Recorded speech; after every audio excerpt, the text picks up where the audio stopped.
¿Tuviste en algún momento, bueno, es que entiendo que en esos momentos seguramente ni te lo planteabas y es que realmente nadie en la sociedad se lo plantearía, pues había un estigma terrible, pero tú en algún momento te planteaste ir a terapia porque realmente es crudo que te tenga que decir esto Ujú. porque tú no tenías ningún problema. O sea, el problema lo tenía la gente que te estaba haciendo ese Ujú. bullying o ese maltrato y muchas Sí. veces, por desgracia, para esto sirve la terapia, para legitimar un sistema que está podrido, un Ujú. entorno que es desadaptativo y que muchas veces pues nos vemos obligados a adaptarnos y acudimos a un profesional para que nos adapte a ese entorno que Ujú. realmente es desadaptativo.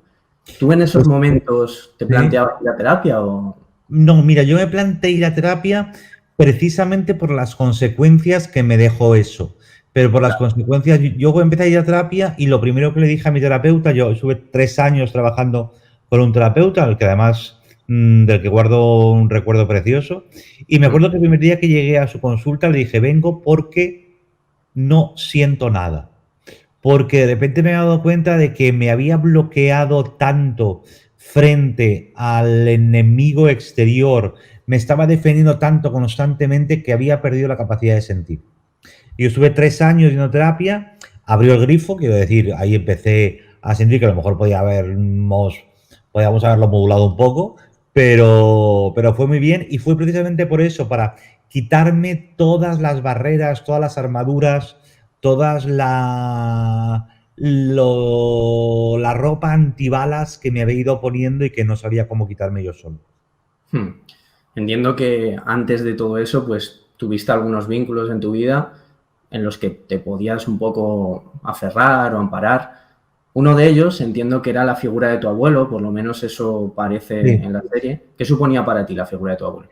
Pues mira, mi abuelo era sobre todo era una figura masculina amorosa, una figura masculina no como la de mi padre, autoritaria, fría, no sentimental, sino que mi abuelo era todo lo contrario, era alguien que jugaba conmigo, que me incitaba a leer, a escribir, a ser yo y alguien con quien estuve muy unido y que me abrió el camino y que además me enseñó que había otra masculinidad posible dentro de la heterosexualidad que asumo que vivía mi abuelo.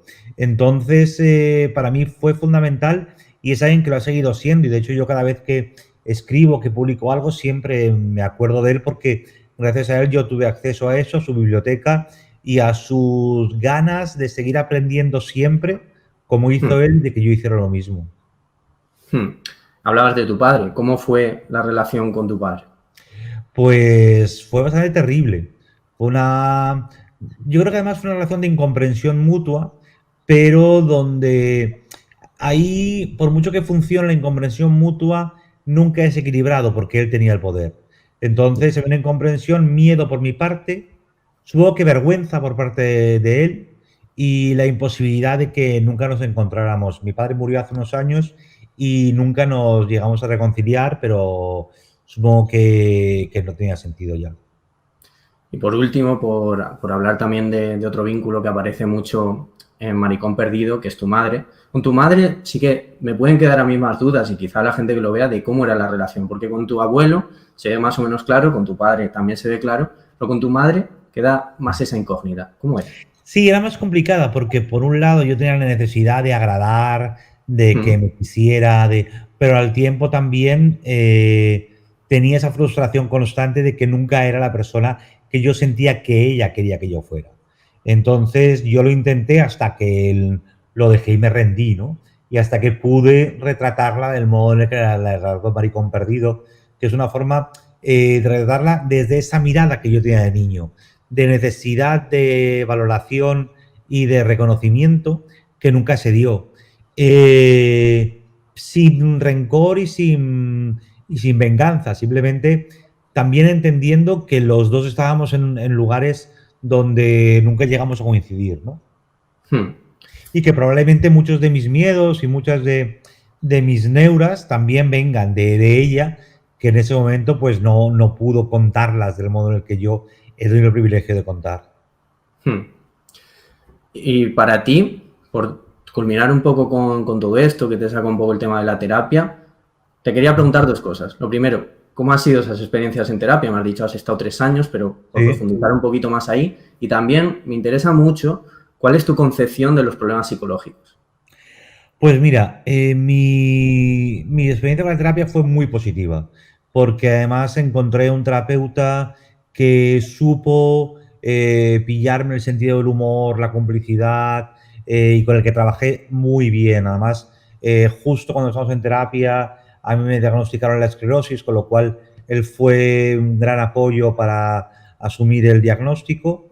Y yo reconozco que me encantaría volver a terapia, seguir haciéndolo, pero me parece que no tengo ahora mismo la vida, el ritmo de vida que me permita comprometerme del modo en el que me gustaría hacerlo. ¿Qué pienso de? Me has preguntado por los problemas psicológicos o por los... Sí, sí, ¿cuál es tu concepción al final? Pues Porque, mira, tú has dicho sí, antes algo muy interesante, ¿no? Y es que la psicología a veces oculta algo y es que estamos en un sistema podrido.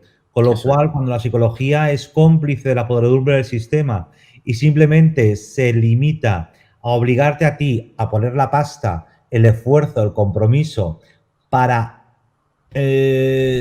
no resignarte, pero sí para que te den herramientas y soportar todo lo que hay podrido al lado, me parece que estamos poniendo el foco y el esfuerzo en el lugar equivocado. Creo Sí, que tendría que haber totalmente. una psicología de lo público, una psicología del poder, una psicología del sistema, no tanto de nosotros como individuos e individuas. Claro, porque al final lo que ocurre un poco es, ponemos el foco en el individuo como si fuera eso, una manzana podrida, cuando lo que seguramente esté podrido es el cesto que las contiene, Claro. y realmente estamos parcheando, legitimando un sistema al que estamos reaccionando de una manera totalmente adaptativa. Es decir, es lo más normal del mundo reaccionar con comportamientos que etiquetamos como depresión o que etiquetamos como ansiedad o que etiquetamos como X, cuando las situaciones son muy desfavorables. Sí, yo en eso, por ejemplo, en el terapeuta que tuve, hubo un tiempo en el que también trabajábamos con la ansiedad que me provocaba el trabajo, y en un momento que me dijo una cosa que me pareció muy bonita, es, mira, no quiero trabajar con esto contigo porque me estás pagando con el dinero que te da tu jefe, que es el que te está provocando este dolor, con lo cual, que venga él y se trate, y lo pague de su bolsillo. Sí, sí, tal cual, tal cual. Que muchas veces también, como han dicho algunos invitados que han venido en este programa, que lo que se necesita no es un psicólogo, sino un sindicato, en ese caso, cuando hay Exacto, una problemas revolución. laborales. Claro, eso es. Y también, bueno, profundizando en esto de la terapia, ¿tú crees que, ya si hemos dicho todo esto, ¿tú crees que todo el mundo entonces debería ir a terapia? Sí, pero creo que cuesta encontrar al terapeuta o a la terapeuta correcto. Yo a todos los amigos y amigas que hacen terapia siempre les digo que busquen hasta que den con el terapeuta o la terapeuta que realmente sientan que es para ellos. No es porque sea mejor o peor, pero no todos los terapeutas son para todo el mundo, con lo cual siempre hay que ir buscando hasta que encontremos con el que de verdad queramos trabajar. No tiene tanto que ver con el método, con el tipo de terapia, sino con la conexión personal, ¿no? Porque es un proceso de mucha exposición, de mucha vulnerabilidad y necesitas a alguien con quien poder hacer ese trabajo y sentir que te sostiene y que confías. Sí, sí, desde luego eso es importante, que es un poco lo que llamamos en psicología esa relación terapéutica, que es el vínculo que se establece entre la persona que acude y el profesional. Lo único, a mí, o sea, entiendo el punto y además es lo que suele compartir la mayoría de la población, me parece un poco peligroso en el sentido de que podemos acabar desdeñando del todo el método y la psicología no es una ciencia, es decir, o sea, la psicología es una ciencia, pues la psicoterapia, que deriva de la psicología, digamos, es como la aplicación de toda esa ciencia, pues eso, es una tecnología, no es una ciencia, pero sí que debe basarse, creo yo, en la evidencia científica y hay algunas terapias que claramente pues tienen más evidencia, están más probadas y puede ser que mucha gente se fije solo en, bueno, yo voy a ir a terapia a desahogarme y a congeniar con alguien. Y claro, no es solo eso. Sí que No, es no, por cierto que, supuesto. A la vez sí, tiene que servir el proceso terapéutico en el que estás. claro. Ahí estoy de acuerdo contigo, o sea que no es personalismo, pero Es una mezcla de las dos cosas, al menos para mí, ¿eh? Sí, sí, sí, desde luego, aunque yo creo que es un poco fallo también del terapeuta si no congenia contigo. Es decir, es que eso es parte del proceso, en el Claro. sentido de que tú lo que estás trabajando es modificación de comportamiento. Ujú, Por lo tanto, mediante el habla, mediante cómo tú gesticules, mediante todo, tú tienes ujú. que generar una situación agradable en la que la persona pues se abra, sienta que es aceptada. Entonces, si el terapeuta no consigue todo eso, que es muy difícil, desde luego que es muy difícil, pero creo que es fallo suyo. Sí, y también yo creo que es un proceso también a la inversa, es decir, que a veces hay, los terapeutas también tienen que determinar en algún momento del proceso terapéutico que a lo mejor ese paciente o esa persona no es para él o no es para ella. Es decir, que no hay, no es quien necesita para lo que busca.